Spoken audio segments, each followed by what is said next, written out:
The 28th of February, it's 2:04. Audits and Government Efficiency Committee meeting, Councilmember Zine. We have two other members, Councilmember Rosendahl, Councilmember LeBonge. Rosendahl will not be here. Huh? Rosendahl will not be here. Pardon me? Rosendahl will not be here. Rosendahl, what about LeBonge? There should be. Okay, Rosendahl will not be here. Mr. Rosendahl is not going to be here. And we are not sure about Councilmember LeBonge. So we have three items on the agenda. So let's start with 1 and 2 are connected. So let's take 1 and 2, Mr. Clerk. Item number 1, controller report relative to an audit of a city street furniture contract with CBS Deco LLC, contract number C-102477.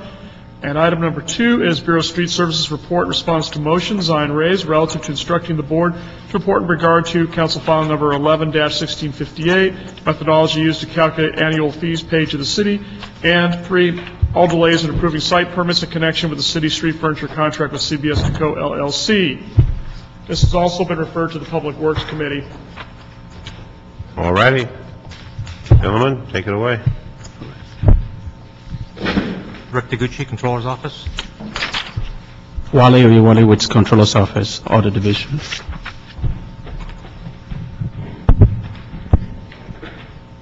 Okay, just to give a little bit of background on this contract.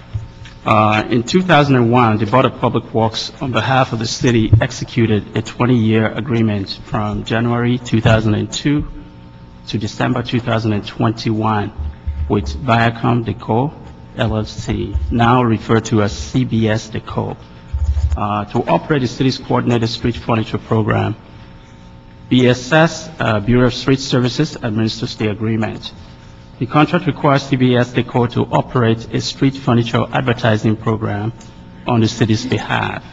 Under the terms of the agreement, the city gave CBS Deco the exclusive right to sell and display advertising on specific items of street furniture, which are installed and maintained by the contractor. In return, residents enjoy the use and benefits of the city-approved street furniture, and the city receives a minimum annual fee and an opportunity to share in the revenue generated from advertising.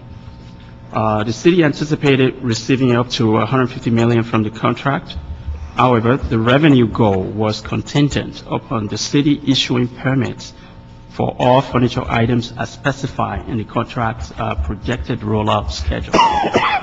The contract anticipated that all furniture items, which include automated public toilets, transit shelters, newsstands, and public amenity pillars, will be permitted within the first 2 years of the contract approval.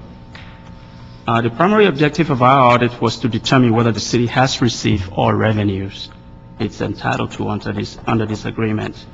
The audit also assessed the city's process relative to permitting street furniture to identify the reason for untimely approvals which have impacted the amount of revenue received. The audit report discusses 3 issues: annual fee, site approval process, and 6-year review.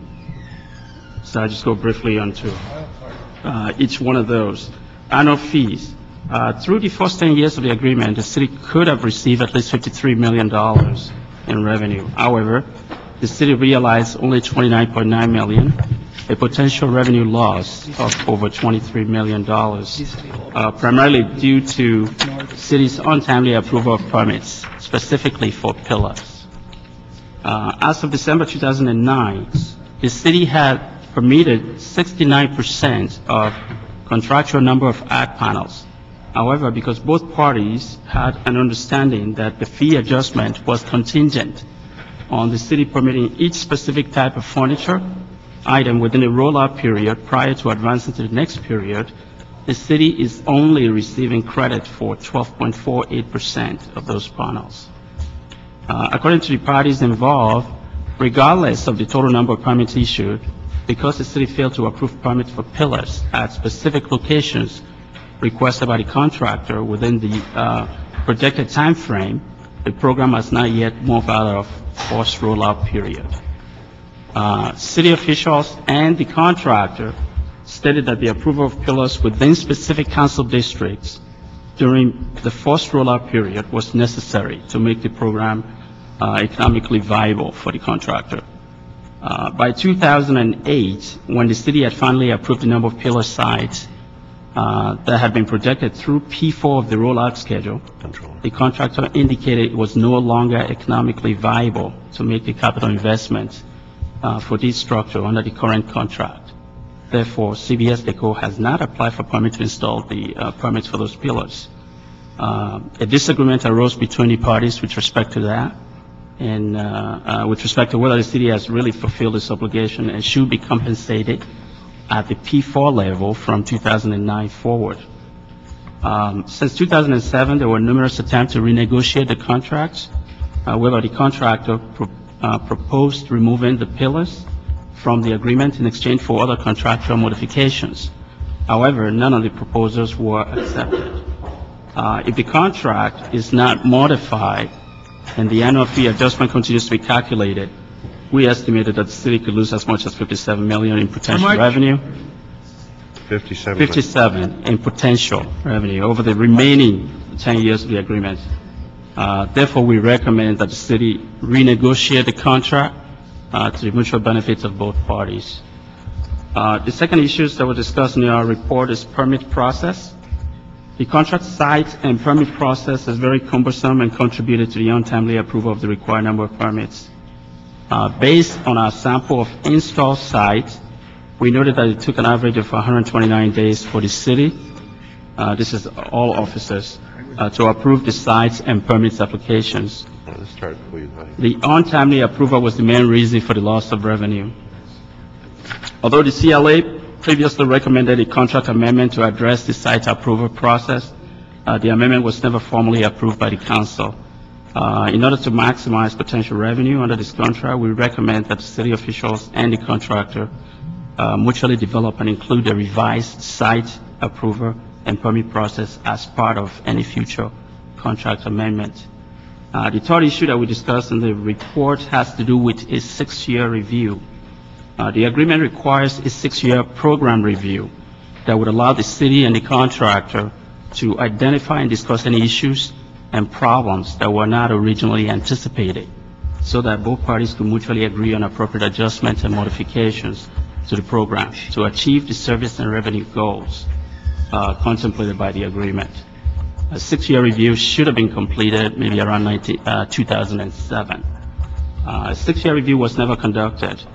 In 2008, the city officials and the contractor agreed to forego the former 6-year review pending the ongoing contract amendment negotiations.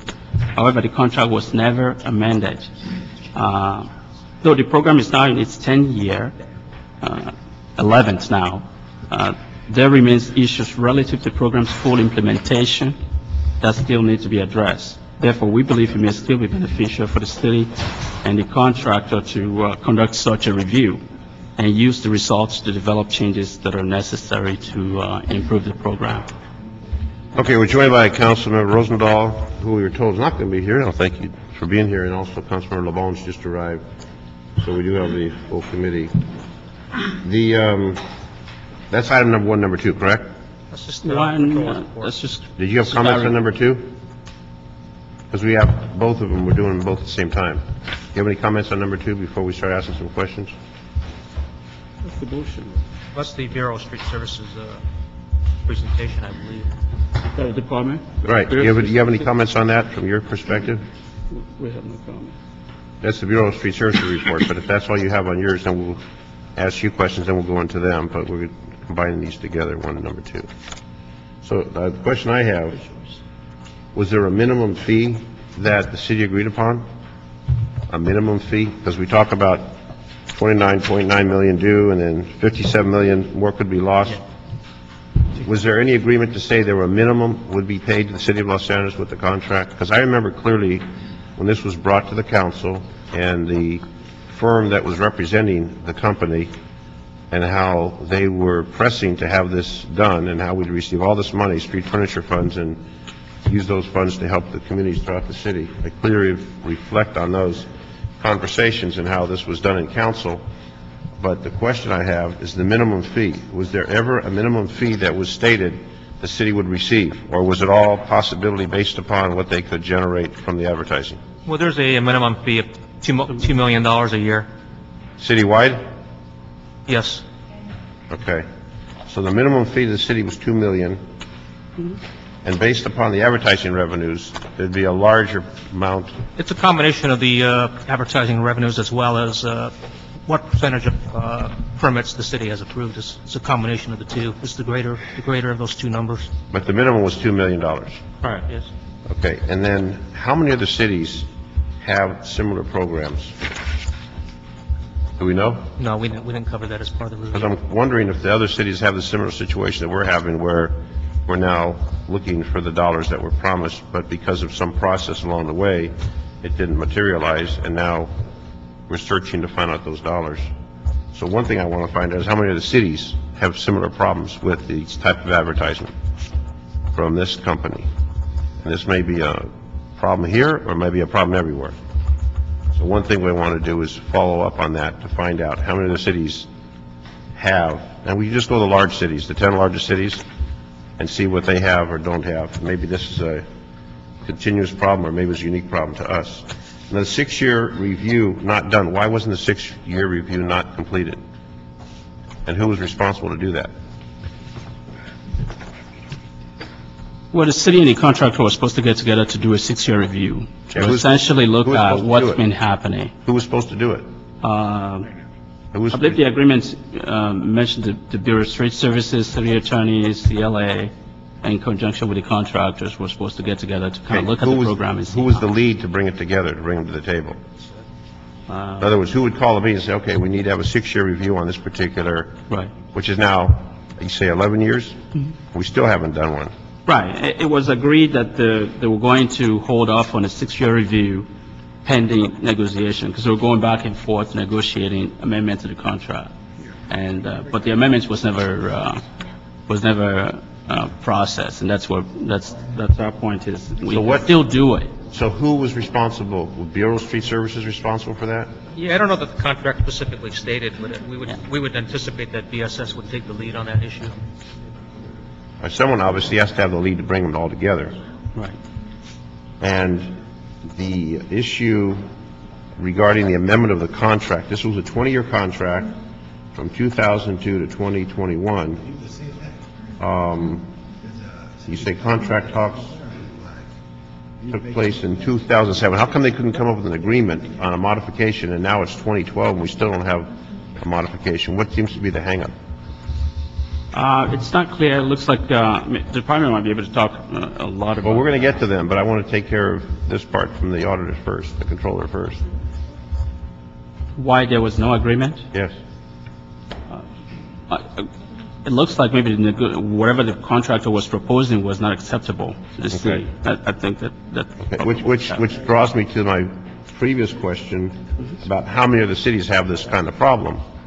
And if this is a continuing problem, this is a way for the company not to fulfill the requirement and the commitment when it comes to the dollars that are supposed to be generated.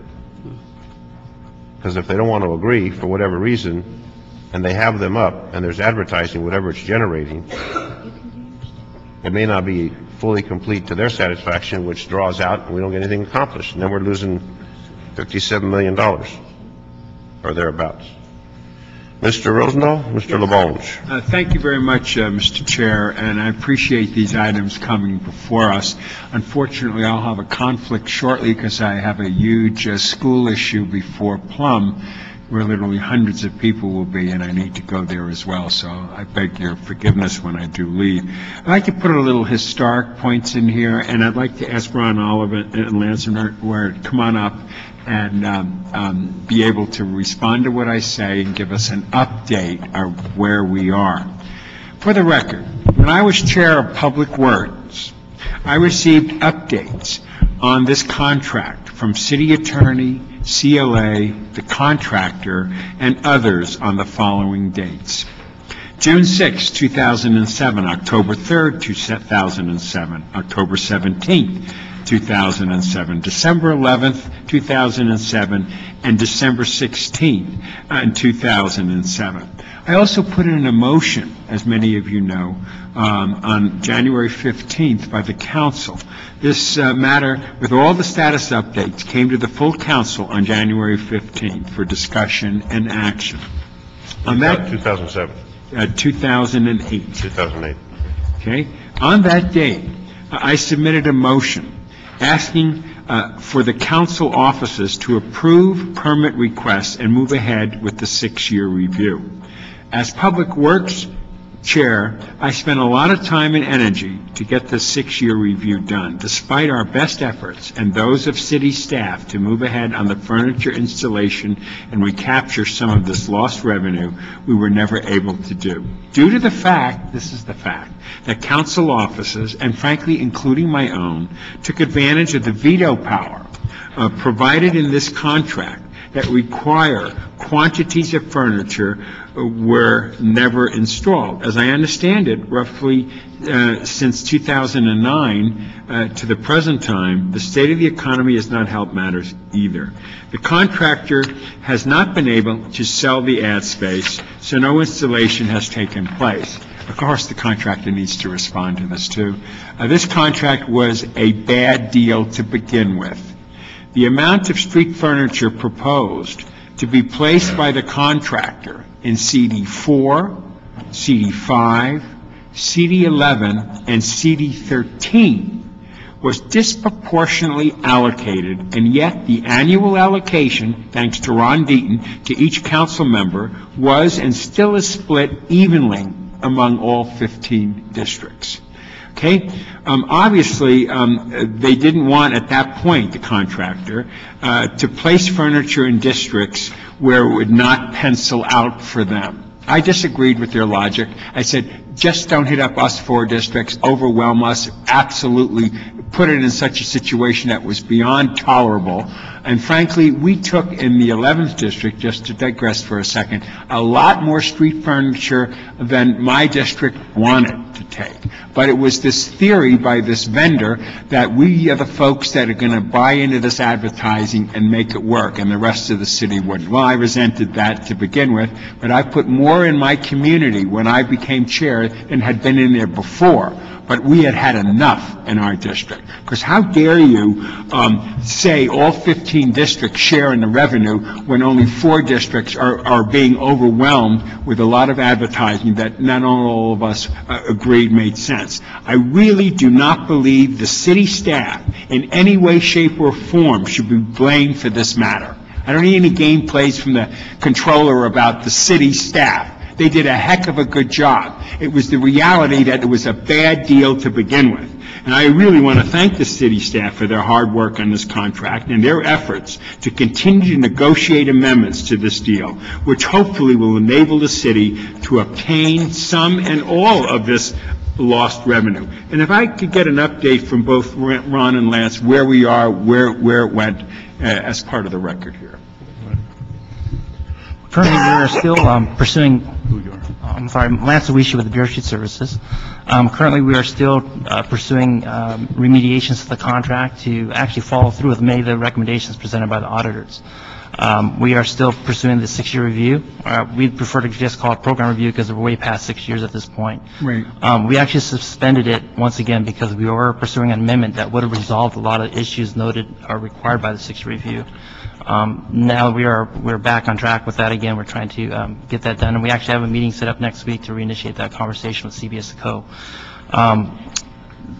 Just real quickly on the distribution of the furniture, the 2 amenities of the program that were really truly beneficial to the public, which are transit shelters and automated public toilets, those were in fact required to be distributed equally amongst all 15 council districts. So each council district was asked to approve approximately 85 of those. It was the other structures that we call in the contract they're identified as literally other street furniture.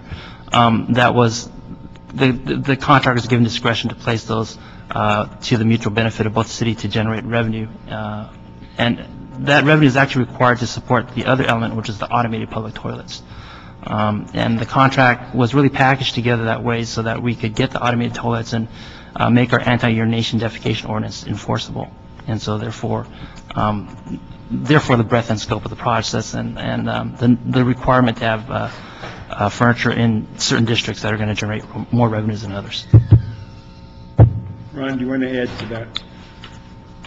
As far as answering your question, Councilman, I think that Lance answered your question. I just, if I may just get quickly, Ron Olive, Assistant Director of the Bureau of Street Services. First of all, we want to thank Controller Wendy Gruhl and her team for a very thorough audit and what we think is a very cooperative audit. We spent a lot of months making sure all the facts were considered, what have you. But the bottom line is we do concur with their 3 recommendations, that we are going to work with the CLA and the city attorney to renegotiate an amendment and to make sure that we maximize the service and the revenue to the city. Number 2 is that we are going to work with the departments and the city council to streamline the permitting process, which is overly burdensome, bureaucratic, and hopefully limit the number of departments and maybe have an understanding how we can gain more control back on improving street furniture. And number 3, the 6 review we've talked about. Really, we need to, we've drafted that up in the past. We have it. We just need to, again, work with a contractor to have something we mutually can present forward along with an amendment. It's important, I think, to note that we never have stopped talking about renegotiating an amendment. I think every year since 2007, when we first presented an amendment to the council that didn't get approved, we have talked. Every proposal we've received, though, has been a non-starter because 2008, coincidentally, was the bottom of the economy, so everything proposed was a contraction proposal instead of an expansion. How we recoup the revenue we lost in the first 6-7 years was not an option. So I think since the audits come out, we haven't had initial talks with the contractor, and they are more open now to negotiating and talking about ways to expand the contract, possibly even extend it to recoup some of the revenue that has been lost. And what was mentioned, the $57 million that's potentially still on the table, to maximize the percentage of that we can get. So as Lance mentioned, we do have formal negotiation meetings scheduled next week with CVS Coast Corporate Office and their counsel, so we're well underway and again renegotiating and starting it up again. But I think, again, to answer your question about what's happened since 2007 when the initial amendment was presented to the council through a CLA report, that was not approved, but again, because of the discussion, because of the awareness, we did see all of a sudden a lot of proposed sites that were presented or were proposed all of a sudden get approved and move forward. So we did have a pretty good spike back in 2008, but since that time, as you mentioned, there hasn't been a lot of interest from the contractor to propose new sites and to pursue additional permits. Again, we think mainly because of the economy, so we need to get that back on track. That's great. So the audit kind of spurred the discussion to get back together. Yes, that's correct. Great. Well, a concern I have is, Could I speak, or are you going I'll to? give it in a minute, that this, from 2007 to 2000... I want an audit on the design right away. Thank you. From 2007 to 2012, and there was supposed to be something done, and obviously it wasn't done. And this reminds me of the bus bench contract, where there was supposed to be a process that wasn't done. And we're going to hear from the department on how many other contracts haven't been fulfilled for whatever reason.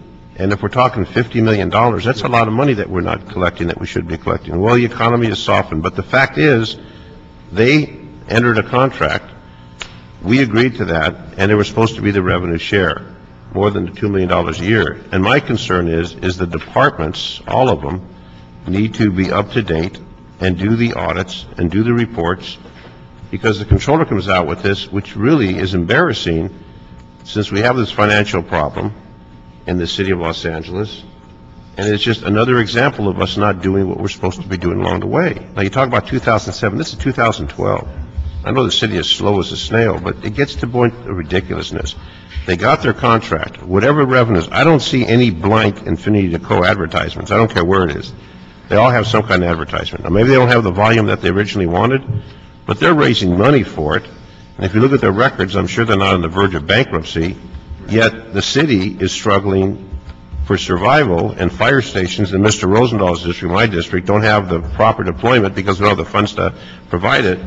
And I look at this department, and Public Works as a revenue-producing part of the city of Los Angeles, where those dollars go into other services. So we're going to get a report back on all the other contracts and what the department's responsible to collect and make sure we're doing it properly.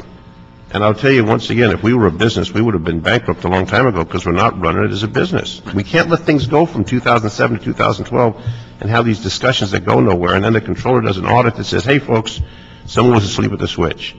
So I find it very, very frustrating. We need to get this thing done, modified, whatever. It goes till 2021, which is a long way from now, and we shouldn't have to wait 3 and 4 years to get this done.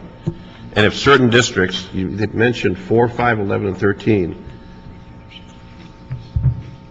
it's not 3, it's not 12. We have some lucrative areas in the San Fernando Valley, and I haven't heard of any in my district that have been scrubbed. Maybe there has been a desire to put them on Ventura Boulevard. But the fact is we need to be a little more aggressive with it, especially when we're looking at dollars.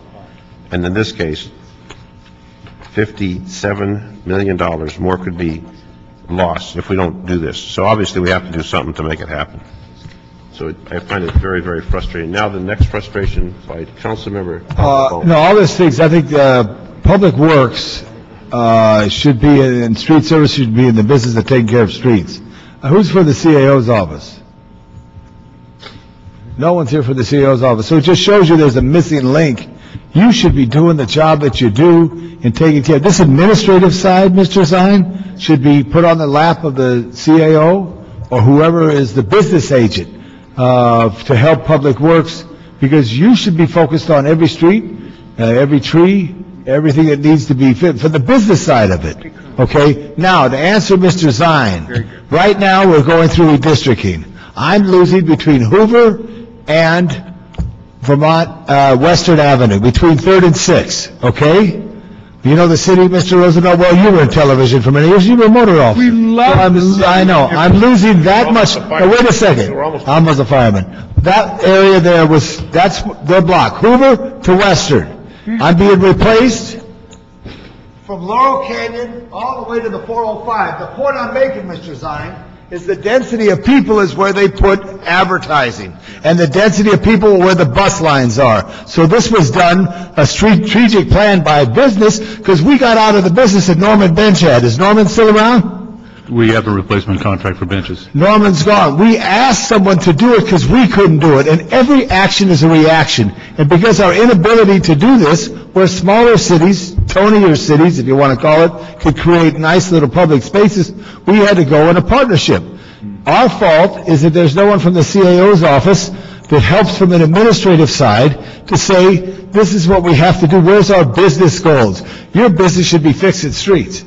At the same time, there should be someone helping you run the business of making sure we're meeting our goals from what this is. I will say, where the advertising is, the city attorney there, so it's good to see the city attorney here, where advertising goes where the density is. So why is there's less density as far as traffic possibly? And I do know some council members said no to any of this because they don't ride the bus. What district do you represent, Mr. I represent the city of Los Angeles. I'm a Los Angeles City Council. I think the first one was number 4. I think you're number 4.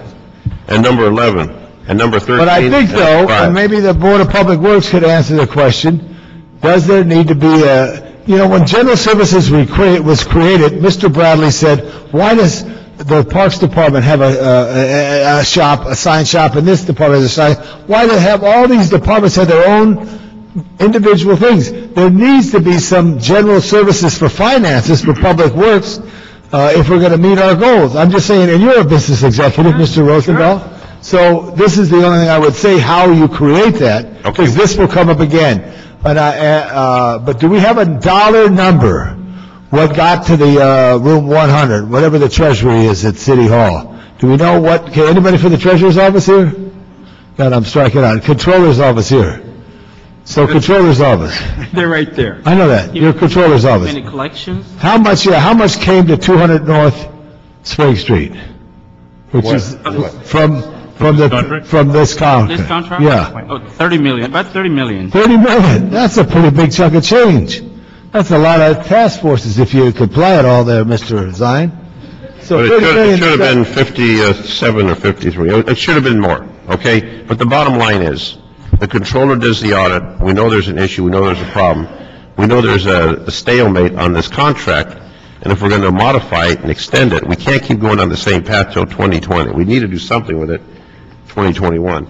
So what do we do between now and the time this comes to council? Because my recommendation is going to be, if it's spoken by my colleagues, is we send this to council, and we send this to council in a timely manner. And by the time it gets to council, we have some resolve for this particular matter and not drag it on for another 6 months, another year, because Francois is getting older by the second. And I remember when he was here when this thing began. We're going to have him up here in a minute. He was a child, man. He was a child from France, and now he's here from San Francisco to L.A., because I remember the time we visited up in San Francisco and saw what they were doing with the toilets. And I don't know how many toilets we have surrounding the city, but that was one of the issues because of the problems with the homeless population. So there's been some good, but we need to make it better so we can generate what we need to generate. And there's no question, advertising is down. The Martin that got the bus bench contract, if you drive around and look at the bus benches, they don't have any advertising. Those bus benches are blank. They have, sign up to advertise, so they're hurting for business. But at the same time, we need these dollars to support the services. So why don't we hear from the department, the commission, I should say, and then we'll also hear from CBS DeCo. So if we could replace you four gentlemen with the department, the commission, I should say. And Francois, if you'll come forward, please, and we'll hear from you also. So are And then we'll get some resolution. Just a One and two. technical question, Mr. City Attorney. There's 4 members of the Board of Public Works. All of them together? Yeah. Is that 5 members? Is that a violation of the Brown Act? It is not. We actually checked with the city attorney prior to. I'm asking the City Attorney. Thank you, Madam President. Well, number 3 is going to be I'm gonna ask separate. the Let's do question. 1 and 2, and then we'll bring number 3 up. Mr. City Attorney, in this room, there are 5 members of the Board of Public Works.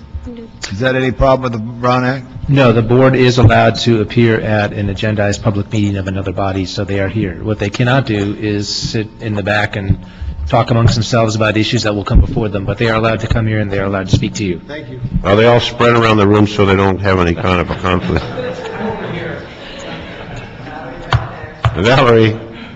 Valerie's way in the back. She's hiding over there. She can't talk to anybody back He's there. smart. All right, okay. Let's hear from the commission, then we'll hear from Infinity. Go ahead. Right, so I'm just confused. Did you want to talk about, we can talk about all of them together? We'll talk about 1 and 2. I think they're Let's talk related. about this, and then we'll talk about the broader. But because CBS, DeCo is here on this issue, 1 and 2, and then number 3 is a broader perspective. So if we could just limit that, and then we'll go to number 3. We want to hear about this particular contract and what we're going to do with it. Perfect. So good afternoon, Mr. Chair, council members. Andrea Larcon, President of the Board of Public Works. In 2001, we've sort of covered the history of the contract, 20-year contract. Without having to make any capital investment, the city created a revenue stream while enjoying the beneficial use of much-needed street furniture, which was provided at the sole expense of our contractor, CBS DeCo. In fact, over the course of the past 10 years, the city has benefited from the use of over 800 pieces of street furniture and generated approximately $33 million in revenue from this program. The contract itself is, again, a 20-year contract, and as you can imagine, is quite complex, both in terms of compensation and operation. Therein lies the crux of the controller's findings. Say that again. What part? Just that last paragraph. The last paragraph. Over the course of the past 10 years, the city has benefited from the use of over 800 pieces of street furniture and generated approximately $33 million in revenue from this program. The contract itself is a 20-year contract and is quite complex, both in terms of compensation and operation. Therein lies the crux of the controller's findings. So the report includes 3 key findings. 1, the cost calculation mechanism. 2, the permit approval process. And 3, the program review. First, the cost calculation mechanism. The controller contends that the cost calculation method resulted in the loss of $8.2 million. The report, however, also recognizes that this cost calculation method directly correlates to the second finding that relates to the permit approval process. So I'll address both items together. The contract sets forth in its appendix to a very detailed projected rollout schedule. In the simplest of terms, this schedule identifies specific quantities and types of furniture required to fulfill a phase. In total, the schedule includes 8 phases. The contract states that if CBS Deco has not received the number of approved street furniture permits as contemplated in the rollout schedule, CBS Deco may adjust the minimum annual fee due to the city. Because the city has failed to issue permits for the required number of furniture pieces to progress through the phases in a timely manner, there is contention as to which phase we have reached and when.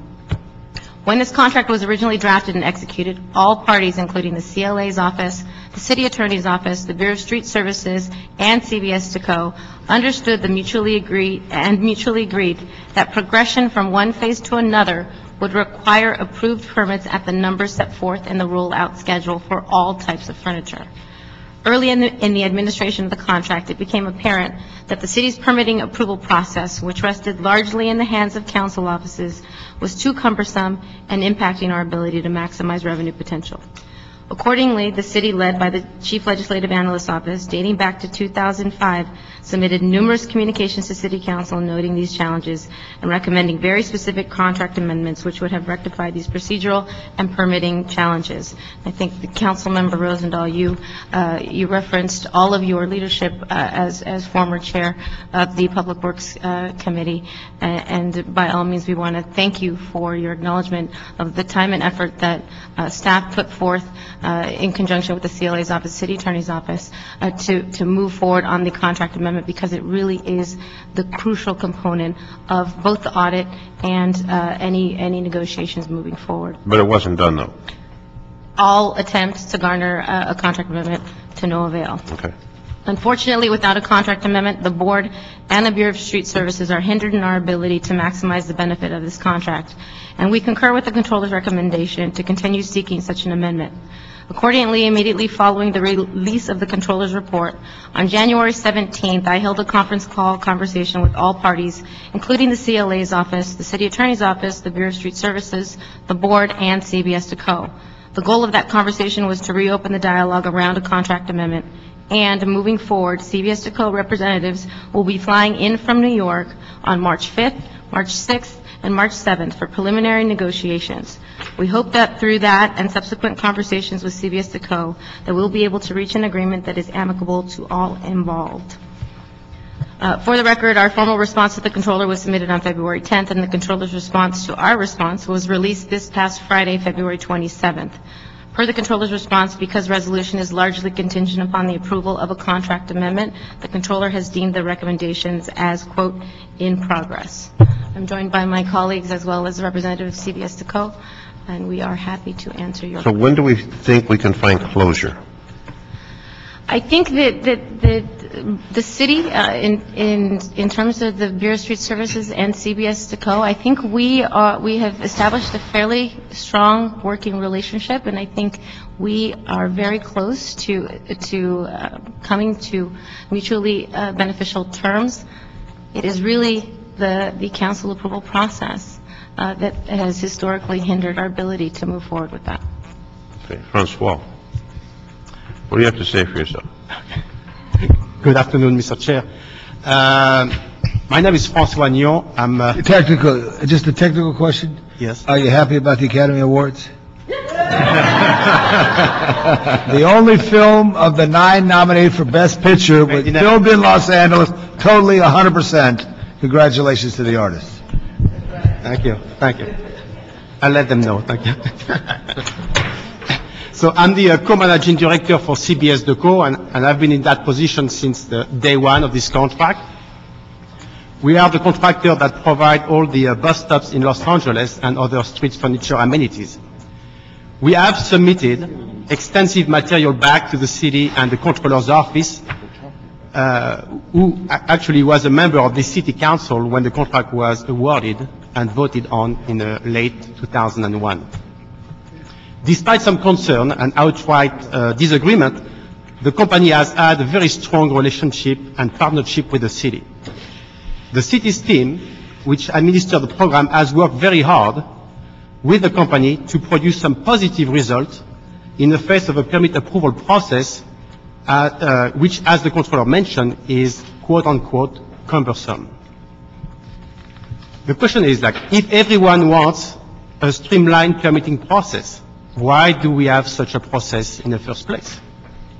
And the answer, I think, is it's very clear and it was made very clear at council back in December 2001, is the city council chose to protect the communities and the individual property owners by requiring that each and every single piece of street furniture that's going to be permitted has to be approved by every single council member, one by one, when that piece of equipment will be installed in their district. In effect, the permitting process was intended to be difficult in order to ensure a value cherished by this council, which is community input. The company cautioned the chief legislative analyst that the council member veto would make achieving revenue goals difficult if it's not impossible. The city council accepted this risk and approved a fee abatement formula to partially compensate the company for its loss of anticipated revenue. 11 years later, in the middle of an economic downturn, all parties, the city and the company, are disappointed in the revenue generated. But there is really no reason to blame anyone. The public policy adopted by this council was that the voice of the community mattered, even if respect for that voice meant less revenue. For its part, the company accepted that cumbersome process could adversely affect revenues.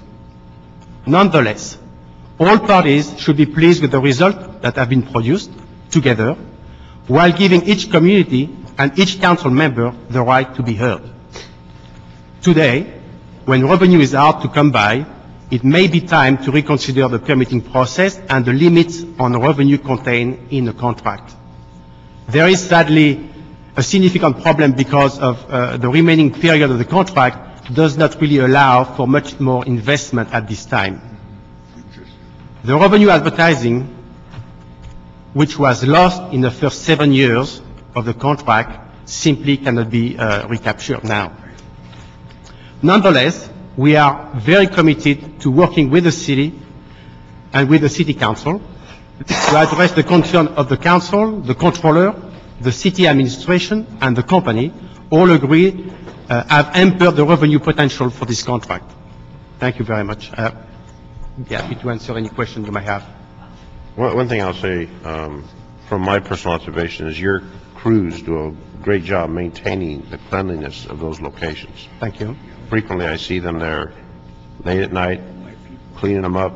I mean, they don't leave them dirty. They maintain them. So whoever's doing the maintenance, I don't know if they're company folks or a contract, but they do a very, very good job. We appreciate it. Thank you. And I've noticed that many, many times. I wanted to comment on that. So you think that with these folks coming in from New York, we can get something done? We can make this happen? Because you still have till 2021. Yeah. And how many other, for that question, then the second question is, how many other companies do what you folks do? No, there are several companies around the world who are doing very similar. We are, as a company here, we are the leader in the industry worldwide. I think what's important to recognize is the audit focused on revenue. And for that matter, the audit is probably right. Now, you have to consider that this program was not only a revenue generating program. There was like 3 main goals. One was to provide more amenities, shelters, kiosks, public toilet, newsstand. So it's service that the company pays for free to the city. That's one goal. The second goal was community input and council control. And the third one is revenue. So when you move one or the other, then it affects the others. You cannot just look at only one and say, oh, we fail, when in reality we were very successful to deliver with the process that was given to us. We didn't really ask for that process. Being in that business for so many years, we knew that process was very cumbersome from the beginning, but that was back then, just before Christmas 2001, and I was in that chamber when it was voted. It was approved to be that way, and that was before the neighborhood council were in place, and we've done a heck of a job with the Department of Public Works. We have pulled tons and tons of permits. People sometimes get upset because I keep on coming back again and again and again. But what we have achieved, it's based on commitment, it's based on being detail-oriented and to follow up. We never gave up. We've tried on many occasions, it's well documented, to amend the contract, to make it faster so we can get more street furniture, more revenue. Keep in mind that more revenue for the city means more revenue for our company. So, you know, we want to have a little bit of everything. So the process needs to be modified, the streamlining of the permit process. Yeah, it's a solution, but the real question that we have to ask ourselves is, what is the goal? If the goal is revenue only, we can change. That's the goal today. Tomorrow it may change. Yeah, that's what I'm saying. It's like, but if the goal is to have everybody happy to the amount that people can absorb as many pieces of street furniture and add panels, then you're going to have to balance revenue and services. And if you want to retain control and give the community as much input as possible, it's obviously going to take time because it's a moving target. Right. And we have, I mean, as a private contractor, you realize that we are very humbled to have this contract and to work in the city of Los Angeles, but when someone asks me to go and meet in Northridge Neighborhood Council or in your neighborhood council, I'm facing people on, you know, if they don't want it, they don't want it. What can I do? Okay. Mr. Rosendahl. Yes, and unfortunately, we have a packed house downstairs, and I have to go to the Plum Committee meeting. When you speak, Ms. Alicant, about an amendment and this and that, what are you specifically suggesting? Well, clearly we would amend the permitting approval process. We would like to condense that. Ideally, we would consider removing the initial council veto. Obviously, council office will be intricately involved in the permit approval process, but as the first step, it may not be the most advantageous for the city to include that as the first step in the process. But what I think when we talk about contractual negotiations and the city's position, obviously we want to maximize revenue. Obviously we want to reduce the time frame by which these permits are approved. But on the flip side, in terms of CBS Deco's interest, they have to also consider and weigh the capital investment that the city would be asking them to make in terms of putting out new furniture onto the street for a short duration of time. So I think what they're going to, what I expect that their position is going to be is that they request that the contract be amended to allow for a longer term so as to maximize their revenue so that they can recover the capital investment moving forward. So longer term, that makes sense, obviously, considering the situation we're in, and they've been good players within the mix. I mean, everybody's got the benches, everybody's got this other stuff. But I want to make it very clear, I'm not going to give up my veto power. I am not going to let the 11th District be assaulted any further. And I want them, and they know this because he's very kind when he says that community input was part of the three-part. And we did take, when I first got elected, significant number compared to what my predecessor had done. And I did. And then my cup runneth over. We had enough. And I wouldn't take another one because when we go through a process, and he's been an incredible gentleman in the process, when Venice hit a certain number, when Brentwood hit a certain number, you know, I even took streets that were less controversial and we put them on. We did a lot, and we helped generate revenue at that point. But I am not going to give up my people's ability to play a major role in it, because revenue is important. But also, I strongly believe Ron Deaton cut a bad deal to equally distribute 15 districts the revenues when only 4 districts, due to the reality of an alleged notion of advertising, which I don't agree with, were the only ones hit. Same way I feel, frankly, about another subject on parking meters, and I'm going to make sure every district in this city has parking meters, not just those who have it. So this is more of an equity issue for me. It's more of an appreciation in an economic sense as a former businessman in this, that there are markets outside of those 4 CDs. And I will stay very strong with that. So I don't want to give anybody any illusion that CD 11, unless there are areas where my community says this does make sense at this point, but we need to really work hard to find those locations, considering we've absorbed a substantial amount of it. So I just want to go on the record and make that very clear. Thank you. Thank you so much, Councilmember. Just two quick points. One, in terms of the allocation of the funds, the receipts generated by virtue of this contract, I would appreciate the opportunity to sit down with you to discuss how you would prefer to move forward in terms of our contractual negotiations and the presentation of this item before council. The controller has recommended that all funds received by virtue of this contract be directed to the general fund. The current distribution of the funds is 50% to the general fund, 50% equally allocated to each council district. Essentially, that would eliminate each council member's street furniture fund. So I think that is an issue that should be further discussed amongst the council. I totally agree with you, and you make a very good point. But the one thing I would say, if you don't have street furniture in there, you don't get any money.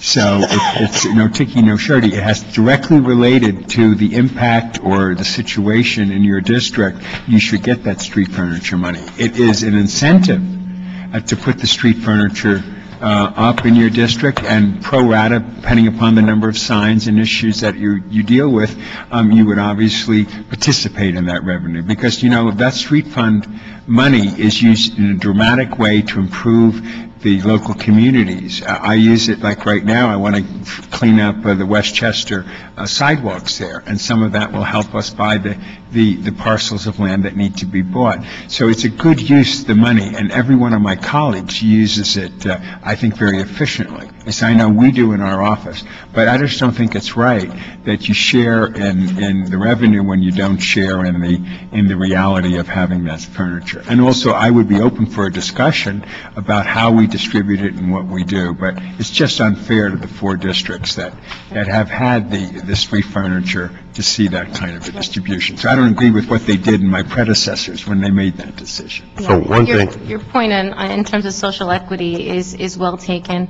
I think, you know, we can consider market value in terms of the marketing of the ads placed on the bus shelter and the street furniture, but we also have to remember that the primary goal of this entire contract was created so that we could provide street furniture for the bus riding population, and in order to protect the interest of those bus riders, we have to ensure social equity in terms of the distribution of where that furniture is located. Yeah, and that furniture, obviously, I totally agree with, but it was those big pillars and other things that had no utility with the community were the biggest attitude fencing things to people in my district. I absolutely agree with you that for the bus riding public, we should have shelters and we should have nice benches, and that is obviously all 15 districts. So I would never take those aspects of it away. It's just those big poles and those other One thing that we can find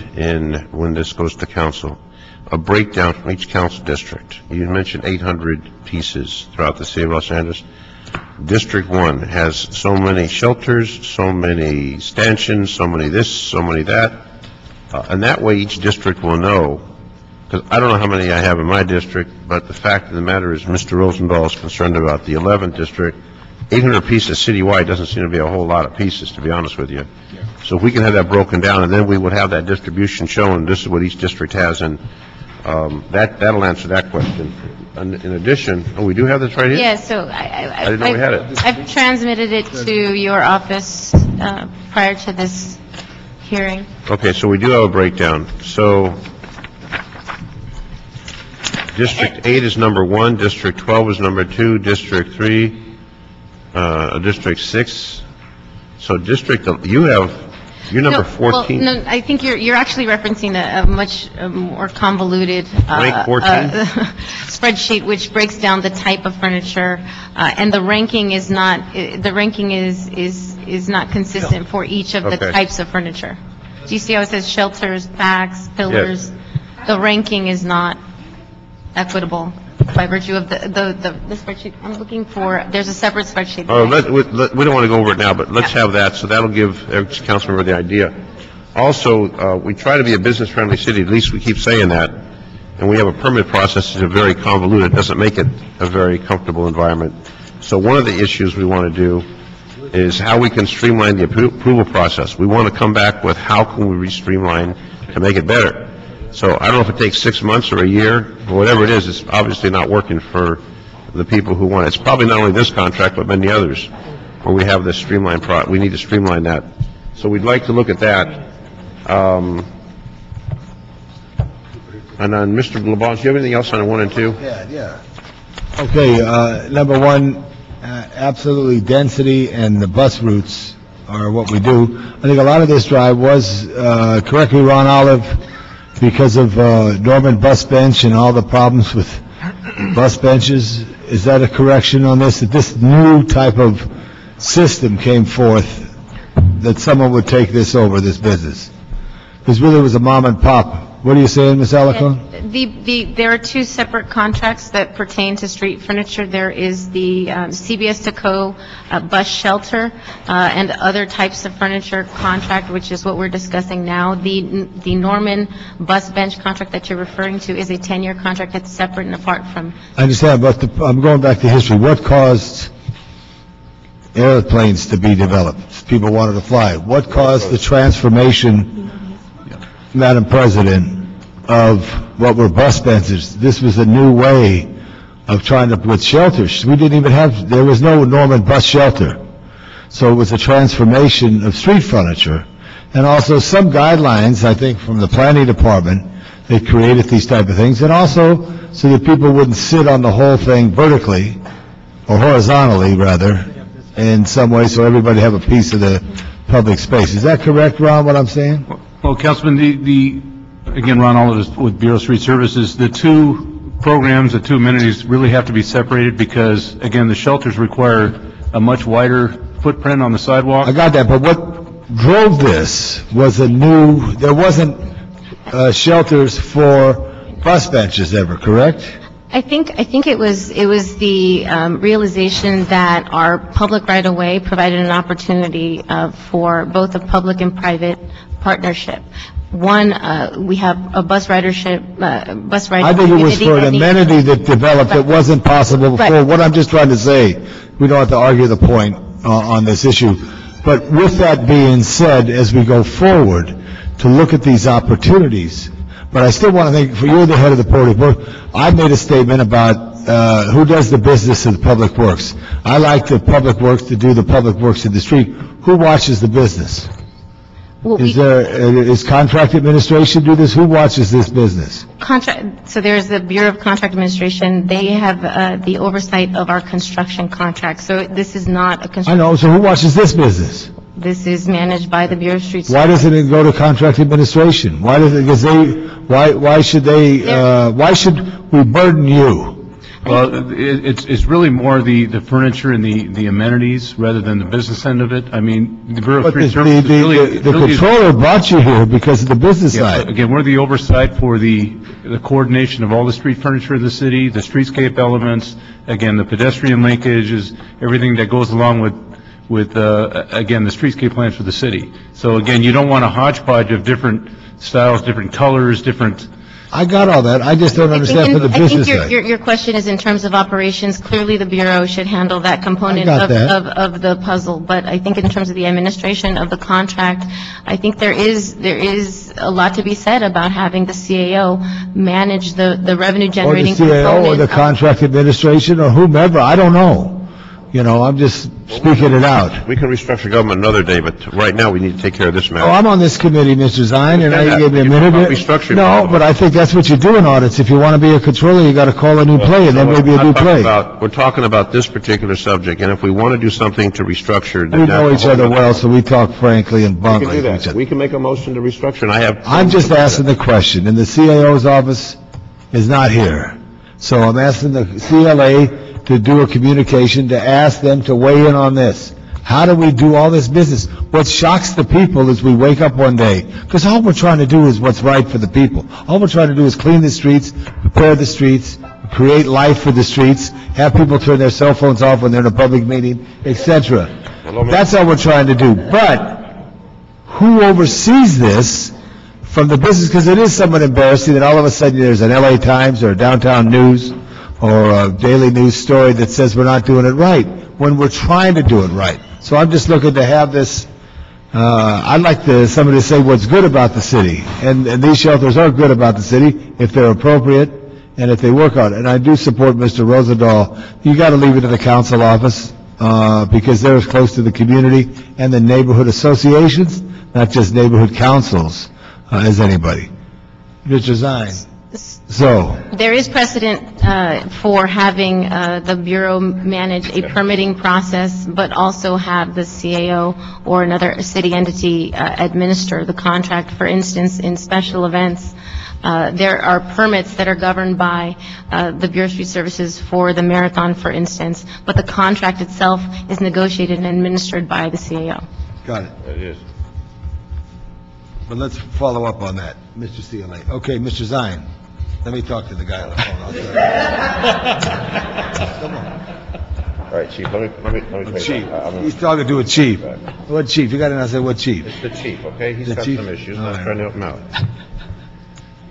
And you'll be one of them soon, Mr. Oh, LaBonge. God, I don't Okay. know. I don't know if we can laugh. All right, so I think what we have is Infinity Co. needs to come to the table in a cooperative fashion from New York and meet with the department representatives and iron this out, and then within a month, hopefully that's more than enough time, come to council, then we can get this matter taken care of. And then Mr. LaBonge and I have a concern about the process on permits. We need to come up with a better plan, and we can work on that, but that wouldn't necessarily deal with this particular situation.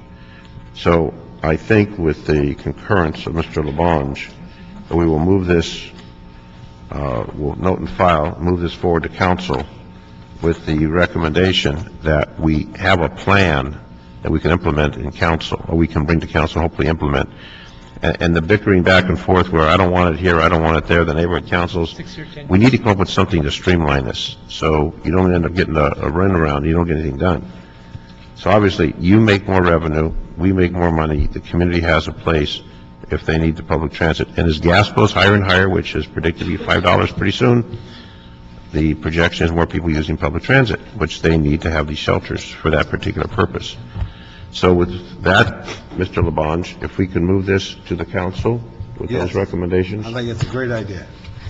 Mr. Chair, just for clarification, so are you requesting that we convene with CBS-TCO in early March as planned and move directly to full council Yes. within 30 days Yes. with the don't wanna outcome keep- of that conversation? Yeah, we don't want to keep waiting, we don't want to bring it out to committee and sit and go the ring around again. We want to get it done, because, Are we supposed to go back to Public Works Committee? Right. well, that's up to the commissioner, whatever they want to do. But as far as this committee, we want to streamline. We don't want to hold this up. We know there's a problem. We know there's a problem with the permit process. We know there's a problem with some community groups that don't want them. We know the problem is we're not receiving all the revenue, and I want to commend the controller for bringing this forward. But we don't want to sit and linger this for another year, because it's already been too long. So that's why we put it in the commission's hands with the department. They come up with a plan. They want to come up with a recommendation to extend this from 21 to 20 whenever. I'm sure the council will say, okay, and then what projection is that we're going to receive in revenues? And if you only have 800 pieces up, that's not a lot of pieces for the city this size. So if you want to expand that, obviously, that's more revenue for you and more cost for you. Right. So what we can do, because it's going to require a formal contract approval process, we are happy to report to full city council within 30-day timeframe on the outcome of our conversation, and get further direction from the council on the terms that we have preliminary outlined, and then it will go back through the final contractual negotiations where they fine-tune the language, and it will then be approved through the typical contracting process. Because I just don't want someone to come back here next year or the year after and say, by the way, you folks dragged this on and nothing got done. Nothing got done. I want to say that we've accomplished something, and we've made this satisfied for the city benefit, for Infinity. I keep on saying Infinity Co. It used to be Infinity Co. Now it's CBS. One of the few people remember it. I remember Infinity Co. Now it's CBS. I keep on saying Infinity Co. And it's CBS to Co. Mr. Chairman, Paul Smith, CLA. Just a little clarification. Are you requesting that we go ahead and develop the 6-year plan with the 6-year report with a plan for implementation of development of solutions and development of the issues, and then recommendations as to contract? Well, the only problem with the 6-year plan is we're so far beyond that now. I'm wondering if it's worth doing that, or should we just move forward? But that provides the format and the framework in which we can come up with issues and solutions and recommendations for contract back to your committee. Okay, I just want to get this thing done. That's my goal. So however we can expedite to get it done in an efficient manner so we can come to the accomplishment that we want to come to. We hear you. Okay. Yes, sir. Okay, Mr. LeBon. In addition to that, Mr. Zine, I think the first meeting of March every year, you should receive a report for the President of the Board of Public Works on this and any other item that you identify that is a revenue issue, so you know of your annual report. So instead of waiting 6 years for an audit, they'd gladly tell you we have 892 pieces located on a variety of locations in the street, which equates to $32 billion or whatever it is, et cetera. But you should do, and also maybe work, if I could suggest, because if I was chair, I'd ask this. But I understand that, but then if you earmark it, March 1st, that gives time to review the previous year and give time to do a report. I think information is knowledge is power, and if we know about it, I think that helps. So that's my suggestion. Well, we can do that, but if you look at number three is really coming around to what Mr. LeBon just referred to. So if we can close out number 1 and 2, if there's any other questions from anyone. Okay, so we've got direction on the 1 and 2. Thank you, controllers, representatives, for being here to discuss this. And now we will go to number 3. And this follows some of the issues that Mr. LeBon just brought up. Mr. Clerk, number 3. Item number 3, motion signed Weezer relative to requesting the Board of Public Works to report in regard to identifying all contracts administered by the Board where the contractor and the city share a dedicated stream of revenue, determining the amount of revenue that the city receives annually, setting forth which contractors are in compliance with the terms of the agreement, including revenue sharing, and identifying existing internal controls to monitor contract compliance. This matter has also been referred to the Public Works Committee. Great, thank you.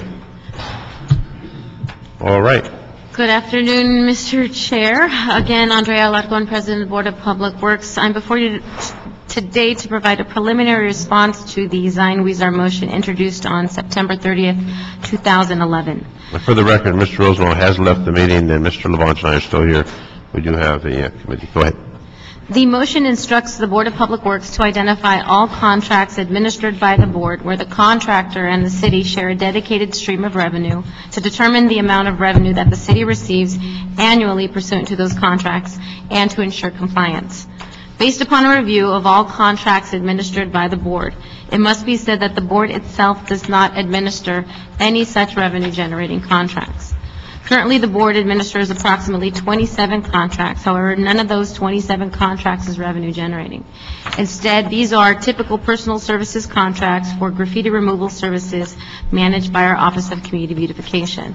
These graffiti contracts include compensation terms that provide for payment strictly on a reimbursement basis. But again, they're not revenue generating. Having said that, based upon the language of the related motions, which specifically reference both the bus bench and bus shelter contracts, it appears that the intent of the motion may have been to inquire about the revenue-generating contracts administered by the 5 bureaus within the Department of Public Works. Each of the 5 bureaus serve differing functions and require the use of differing types of contracts. For instance, the Bureau of Engineering solely administers personal services contracts for the purposes of delivering project-specific services, largely design-related tasks. The Bureau of Engineering, like the Board, however, does not administer any revenue-generating contracts. The same can be said for the Bureau of Contract Administration. However, the Bureau of Street Services does, in fact, administer revenue-generating contracts, both the bus bench and street furniture contracts already mentioned. As a newly appointed commissioner in 2009, during the midst of the economic crisis, I made every effort to identify potential sources of revenue for the city and to maximize the sources already in existence. It was for that reason that I, as then Commissioner Liaison to the Bureau of Street Services, created a Street Services Contractual Oversight Committee. That committee was made up of street services staff, and during my meetings I was briefed on the intricacies of our numerous contractual arrangements. During that time, I identified weaknesses in the contract mentioned in your motion, the bus bench contract. And I am proud that the outcome of that review ultimately led to the termination of that contract, the release of a new RFP, and the award of a new contract, which in fact maximizes the benefit to the city. During that public process, I affirmed to the full City Council that as the incoming president of the board, I would task each of the 5 commissioners with the creation of their own contractual oversight committees. To date, each of those commissioners has initiated their own respective processes for contractual oversight. And while we at the board are happy to provide any related report backs, I'd like to respectfully request clarification from this committee as to its instruction on exactly what to include in a report back, because the motion as is requests reporting on revenue generating contracts administered by the board. However, as noted earlier, the board has no such contracts. I'm joined by my colleagues of the Board of Public Works, and we're happy to answer your questions. Okay, thank you. Well, let me clarify it then. The issue with the bus benches was first brought to my attention where the city was not doing what they're supposed to do with the contractor as far as revenues, as far as bus benches in and out. When a shelter went in, a bus bench came out, and there was supposed to be some kind of a passing of the dollars back and forth. So for 10 years, I understand nothing was ever done. So it's with that vein that I look into this to say, whatever contracts we have, and then this came up with the controller's audit on Infinity Co. saying, okay, now we have another situation where $50-some million isn't coming through because we haven't done what we're supposed to do. So my goal is to try and find out engineering, contract administration, street services, whatever else we have, whatever contracts we have, graffiti, for example. We've got contract with the graffiti folks. There's millions of dollars that we're spending every year for graffiti removal. Do we ever monitor that? Other than the controller coming and doing an audit, do we ever monitor that internally within the department, the Board of Public Works? So I'm looking at what does an engineering do? What does contract administration, what are they doing, and what are we doing to monitor internal audits to say they're supposed to bring in this and they're bringing in that? I know we've had scandals, as you know, with water and power, with building and safety. What I'm trying to do is keep it honest and have a checks and balance within the different entities so we can run a smooth ship without having these upheavals, which we've had. The police department has internal affairs. Something goes wrong, the fire department now has an internal affairs because of problems they've had. What I'm trying to do is find out, based on revenue sources and based on proper oversight management within the Board of Public Works, what we can do to make sure everything is being done properly as possible, humanly possible. So police department has narcotics. They audit and monitor narcotics. With the engineering, all the contracts that go out, do we ever go out there and figure out this contract and that contract, or does the controller then come in and do it? So what I'm looking at mainly is all of the functions. You mentioned 27 contracts and graffiti contracts, one of them. When do we ever look at those and monitor and say, we're doing this, we're doing that, we need to correct this, we need to have more oversight on that? That's what I'm looking for. So whether it's a contract with a small firm or a large firm, basically get checks and balance. You know, like when you go to Costco and you walk out, they check your receipt. And the sign up there, they're checking your receipt to make sure you got all your goods. They're checking your receipt to make sure you haven't ripped anything off, to be honest with you. But they have an audit as you leave the store. What I'm trying to find out is, do we have that within the city? If we don't, because I think your Public Works Commission is the largest as far as contracts that go out, revenue that is spent, huge projects. Well, maybe that and water and power be the largest ones we have. That's what I'm really focusing on. So you want, just so that I'm clear, you want us to provide a report back on the boards, the contracts administered by the board and all 5 bureaus, revenue generating and otherwise, because there are revenue generating contracts and then there are personal services contracts and construction contracts. Well, how do we monitor the construction contracts to make sure it's being done properly? So we don't end up with a situation like building and safety where it turns into an FBI investigation, people get arrested, and it embarrasses the department, embarrasses the city. What I'm trying to do is keep them honest. Okay. And that's the focus. I keep referring back to the police department. They have a sting operation where they will go out and plant evidence. They'll plant money. They'll plant this. And then they'll send a unit to that scene, and they'll see what that unit does. That unit take that money, that gold watch, or does that unit then book it as they're supposed to? They do that, and officers know it, so hopefully it keeps them honest. Well, I'm not saying you have to go out and do sting operations, but what I'm saying is let's keep the situation honest within all of them. And if we do that, like this particular one we talked about with the shelters, there's negotiations going on, and here it's 2012, and we've been talking about it, and nothing's getting done. So that's what I'm looking at, to try and find out how we can come back to say, we have to implement some new programs. I'd like the permit, the streamline of the permit, we need to obviously streamline, and if we didn't know about it, we wouldn't be able to streamline it. So issues that fall within the purview of your Board of Public Works, it goes from A to Z, and anything else that we can assist with, just to keep it focused on what it needs to be focused on, and clear and concise and dollar-wise, that we know we're doing what's right. Because it troubles me when the controller does an audit and it shows that we should have found something out a long time before, and we didn't for whatever reason. And it's not only your section. I mean, this is a citywide problem. We go into the library, I'm sure we're going to find the same problems. So we try to be a little more business-friendly and more concerned about it, because this next budget is going to be tighter than the one we're in now, which was tighter than the one prior to that. So that's my goal, and whatever you can do to help with that. But engineering spends a lot of money. I like when we hear that we built a project on time, under budget. I mean, that's a very positive sign. It used to always be way beyond and way over budget. You know, we tried to change that. All of a sudden, new leadership there changed that attitude. So that's the endeavor that we're looking for. Mr. LeBonge? I would just like to say contracts are important. I mean, you talked about the revenue thing, because I think there's been a period of time over the last 30 years where we hire consultants, yet there are people who are professionals who can make the decisions, but we got in the habit of hiring consultants. And I think you got to look at that to make sure, how many consultants do we need? Why are we hiring consultants if we have engineers that are there? And I know we have transformed some of our process, and we're reduction in staff, so I'm not being critical, but it's been a habit of late to say, well, let's get a consultant. So you get 4 eyes looking at it instead of 2 eyes. Well, maybe that 2 eyes is strong enough to do that, and just see if we get justified any of our practices. I know the mayor wants us to be business friendly. Some complaints we have is there's a series of hurdles that one has to go to try to achieve their goals, whether it's putting in housing, putting a commercial building, whatever the requirements are. We should have somebody who focuses on that.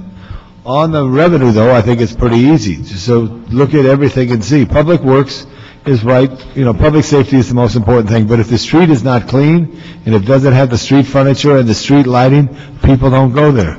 I'm fortunate to represent a district that has a street that probably is the best street from a commercial standpoint in Los Angeles. Why? It used to have trains on that street. It used to have a streetcar on the street. They went away. They got diagonal parking. It only runs from 3rd to Melrose. It's called Larchmont, and it's a village. And that helps because there's no through traffic, but people have to go there. Now, to try to duplicate that, because I think that one thing that we all are proud of is the village movement that's taken place here. And Public Works and Ron and the team have had a great aspect of that, because I remember we had a fight to do diagonal parking. I remember when you had, which is, I know DOT, but was traffic department then. And then also the colored pavers, the bump outs, the little landscaping is creative work that you've done. And I want to compliment Maureen Kendall, who was president of the board under Mayor Bradley, who first pushed for flowering our parkways. Because all the parkways in the city are not there because we were like visionaries. They're there because the train used to run there. San Vicente, Sherman Way, Highland Avenue, at some point. That was all a transformation. So there's positive, but also the more information that you have, I think it helps people know. And it is expensive to do public works. I remember when there was, and this is very graphic, there was a pipe.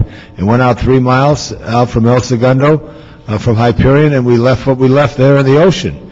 And it took billions of dollars, and people who went before us who created it, and Valerie Shaw knows all about that, because your work on the board in previous administration. So all that is key. It's positive.